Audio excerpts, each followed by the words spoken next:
Welcome to At the Feed Store podcast with me, Erica Lance, where we talk farm, feed, and everything in between.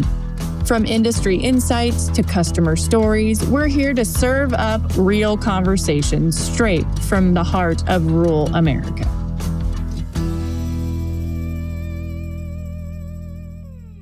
I am here today with Shelby Cornelius, District Sales Manager for Vitalix.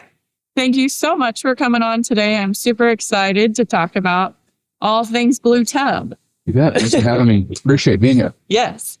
So a lot of people, if they go to rodeos, things of that sort, you see Vitalix, that blue tub on a banner.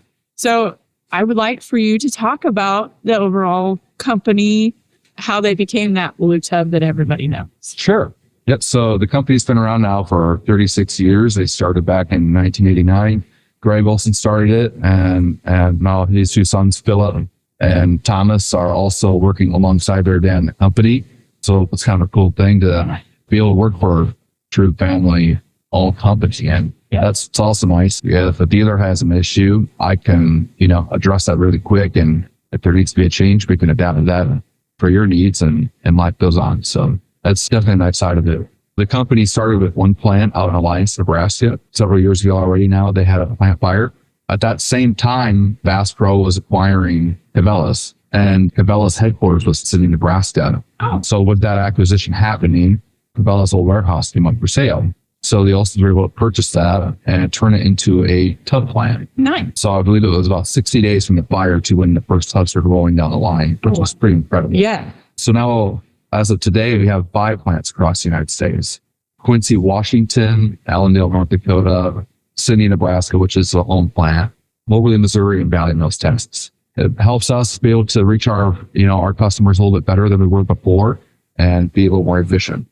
Yeah. So as a company, Vitalix just makes tubs. Yeah. So you guys specialize in tubs. Can you talk about, when it comes to beef, what kind of tubs that you have available for beef? And especially in the wintertime when we're on stocks, just what you recommend. Yeah. When you open up our main product manual, it can almost be a little overwhelming. Yes, it is very much so. That's all we do. We make tubs, and it's one thing. We can't sway to a creep feed or a loose mineral. We do one thing, we have to be good at that one thing. And so we're pretty proud of that craft, I guess you could say. Yeah. So we are a year-round program, whether it's this time of year in the fall, whether we eat calves or receiving cattle. In our yards, we have a kickstart weaning tub or a feedlot starter tub, stress tubs with components from Diamond B and Zinpro as well. And as you think about going into the fall, and once those calves are worked, we can put those cows on stalks perhaps. We have tubs like a number 1 conditioner or 30-13 tub, just to try to supplement protein. Just depending on where those cows are at, maybe perhaps some body condition or when they're going to perhaps start the calf. We'll make some recommendations based off of that. As we get into closer to calving season, we would recommend our breed back tub, one of our breed back tubs, and try to increase their energy level. Obviously, the name of the game is having that live calf, getting healed up and bred back within an 80-day window and staying bred. So we're trying to just deliver optimal energy to push them through that the most nutrient-dense time of the year, I would argue. Yeah. So you talked about the products that you have that have Diamond B technology. And then what are those products that you have? So one of the unique things about Vitalix is in all of our tubs, we have XPC and our premix, as well as the components of Zinpro. They're available zinc and they're CoPro, they're organic cobalt. Those all things are in our premix. And some of our tubs, as we get talking about it, we have like our kickstart weaning tub, perhaps. Yes. When we're weaning calves right now, we would have NatureSafe and the XBC, as well as organic selenium, which fights oxidative stress for those calves. So that's great. So pretty much all of your products have the Diamond B in them.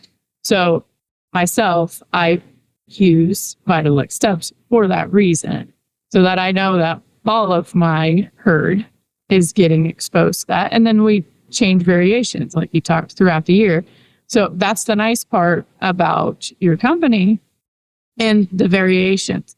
It's not a one tub all the time, because we know that there's so many different changes, whether it's climate, The forage itself changes, just all the stressors and the application in which you are raising. Are they cows? Are they going into the feedlot? What does that look like? So that is great for me as a feed store owner and as a producer, because I kind of hit a lot of bills. Absolutely. You need flexibility. Yes. And the other thing, you alluded to earlier, if you go to London and you open up that manual, different parts of the country need different supplementation based off of their forages. Yes. So what we need here for tubs, perhaps in the fall, winter, even summer, is going to look very different than what perhaps a producer in Utah may need. There's tubs that we're not going to sell perhaps in this area than they do southwest part of America. And that's what's fun. That's we can pull things apart and use tools that our guys need here to be successful. And then you also have things like some natural stuff that don't have the urea in it. So you go for not only, hey, this is what we like, but also different roots. So there's some people that really like all natural things versus others that don't mind these. Right, 100%. It definitely depends on the customer, I'd say, when it comes to urea. Yeah. Some people are very against it for their own purposes, and some others definitely feel like they need the urea to help maybe perhaps increase their dustability on those corn stalks. Yes. But a vast majority of customers, I would say, that I work with definitely use our own natural tubs. And it's also kind of a rest assured thing. There's not an ionic, or perhaps some people wish there was. Yes. But that could be a liability too, right? Yeah. So the other thing is we have a lot of producers across America that may have horses in their livestock or their cows. Yes. And so we want to make sure we're doing right by everybody by having an all natural tub out there, but supplementation.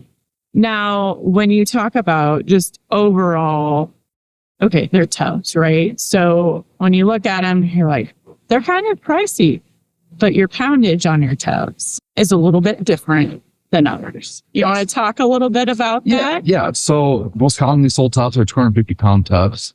We do make other sizes, but that would be the most common. We're working alongside dealers or customers in the field. Definitely promote let's breaking our calculators and doing the cost per head per day scenario. Yeah. And that's where we truly know where we're at based off consumption, because tubs aren't exactly created equal. As we know, there could be a mineral tub, 250 pounds, like our mineral tub is, that's 4 ounce consumption. Yeah. And you could have another tub that may be 225 pounds, but it's 4 to 8 ounces. Right. So we just need to run some numbers and do some math, and then we know where we're sitting. And the one thing that I see across producers is they get a little nervous, right? So maybe they don't have something out for a long period of time, they put something out. So their cows are going to hit it pretty hard. So when we talk about that 4 ounces, that's an average. You're going to have peaks and valleys across that. And that's sometimes guys don't understand that that's how it works with the cattle based on their needs, right? So your average is going to be 4, right? Not that's what it'll be consistently. And 4 ounces per 1,000 pounds of body weight too. And we have some very big cows. And I feel like sometimes we overlook that a little bit, but we have some very mature body weights out there. So, but and especially if a cow has not seen a tub, you're absolutely right. They're going to try to hit that pretty hard. And it doesn't matter whose cows they are. It's their cows. Yeah. But I always, so from what I've seen over the past several years is, the first month or so or 5 weeks, they're going to hit it hard. I mean, once you get through that little threshold there, they get used to it. They back off, they plateau, and then you see that consumption level even right out for you, or it should be. And I think that the other thing too, what you hit on this, what are their needs? Maybe they are deficient and they're playing catch up a little bit. We don't have any salt or fillers in our tub, so what you are getting is the straight goodies. So I always recommend putting the salt out there alongside the tub. Some guys will put it right on top and make sure that that's available to those cows as well. But, feeding tubs can often be looked at like a self-feeder, not letting that tub run out. You don't go on the pasture for 3 weeks and we don't know when it was empty, and we're like almost starting all over again, right? So just making sure that we're keeping up with them on that front is essential. Yeah, so that's the one thing in our operation that we make sure we have those tubs out there. So you'll probably see multiple tubs sitting out there just to make sure that we don't run out. Because a lot of times they'll hit one, and we know we have more tubs out there than what we need for the amount of head that we have in a certain area. Yeah. But never fails, right? So you look away, and you're like, oh, that one's empty. So we got to keep this extra one on hand. We just go ahead and put it out there. There's nothing wrong with that. Then they have 2 locations because it all seems like these guys, they all want to come in, all your cattle, same time and try to. Yeah. And you don't want them to crowd a tub either. Exactly. You want enough surface space for everyone to get what they need. So when you figure one tub, how many head just say on a regular cow calf? About 1 tub for about every 30 head. Okay. Yeah. Kind of mineral tub. Yeah. And that's the other cool thing about us is, we really pride ourselves on that cook setting. Yeah. Again, what we talked about earlier, different tubs, different regions, different cook necessities for different regions too. Yeah. Obviously, we get so hot and humid in the spring and summer months. We want to lock those consumption rates in. That's where people asking me a lot is, how do you control your consumption? It's with our cook settings. Our guys at the plant know what to do. They take care of that, and come spring, they know how to adjust our cooks at those points to make sure that they are as hard as possible. So you don't have cows biting the tub. Right. Yeah. It's 100%. And in the winter, we could probably back off a little bit and just do a smidgen softer so that when we hit those polar vortexes, those cold months, they don't have to work as hard. It's like a lollipop. And their TDN goes up. So we need them to have more. Yes. You want them to be able to take advantage of that versus having a super hard tub to. Yeah, absolutely. So we're constantly trying to dial that in for the dealers and their customers. And that's nice that you guys are conscientious about that, right? So you're thinking about the end consumer, which is helpful for people like me having a farm store, knowing that the quality of product that you're bringing in is what the consumer is going to need. Yep, absolutely. Is there anything else that you want to talk about when it comes to tubs? Because obviously it's not all about beef, right? So you have other. Yeah. Like I said, we are, a full year-round program, but as well as livestock, equine. We have a horse equine developer tub. We also have sheep and goat tubs as well. 2 classes of tubs for sheep and goats. Yeah. We have our regular protein tub for those, as well as an elite. And the elite would contain those Diamond B and Zinpro products of Available and NatureSafe. Yeah. Yep. And the one thing, when we're thinking about the markets we've been in and our climate in the cattle industry as a whole, and we're thinking about not just selling our calves, but breeding those cows back. Sure. One of the things that I've really been having very good conversations with out in the field the last several months is when you're thinking about breeding cows, value-added products that it might make a tub more expensive, but it pays. Well, in terms of NatureSafe and Diamond B having new studies that show an increased conception rate on fixed time AI on NatureSafe, as well as our data that we've had from Zinpro on a 20% increase in conception rates when feeding a bale 4. So the fixed time AI is the weakest heat cycle a cow could have. Right. So when we're looking at 20% and another 13% from NatureSafe, I like my odds. Yeah. And so it's all full picture type of thinking here. When those cows start missing those heat cycles and, they miss 1 or 2, now those calves are easily set back 30 to 50 pounds. In today's market value, what is the opportunity cost that we just left on the table? Yeah. And then come in the fall, we're going to wean our calves at the same time. And so now those calves that miss those calves that miss those first heat cycles, they just brought down our average when they go across the scale. So those are some of the things that I like producers to think about and challenge them with. And what these cows are worth, open heat cycle is worth a lot of money for her and that calf.